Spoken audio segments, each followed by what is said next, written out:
Children. Yes, Uncle Story. Wetin una bring come lesson today? Nothing. Una me say una no bring anything come lesson. Good story no get story for una today be that na. Okay, we bring buns. Una come dey lie before. Una no know say all lies go hellfire. But I get one small story for una. Yay! Story. Story. Once upon a time. Time. The title of my story na Tortoise and the Birds.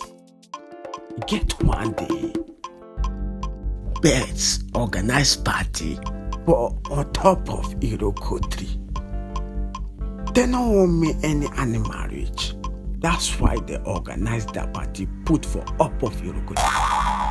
All animals dey vex say they no go fit reach up of Iroko tree.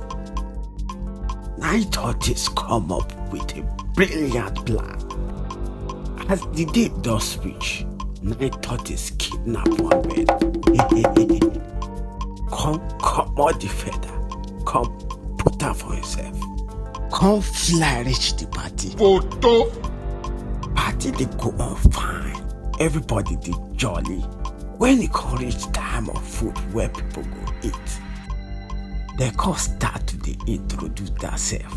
Everybody dey introduce themselves finish. It come reach tortoise time. When tortoise go introduce himself, he come talk say him name na wetin? All of you. So that all your food where they go bring come now, only go chop the food. Uncle, this story they are telling us is not correct. And you say all liars are going to hell. Uncle, this story wey you dey tell us. Na lie you dey lie o. Na for heaven na im dey go organize this party. As tortoise no fit go, come beg make they borrow am feather. Since una know the story pass me, make una tell una sef. Uncle, after you don't eat our buns, you must tell us another story. If you no be country wey hard sef, na story person go dey use dey survive.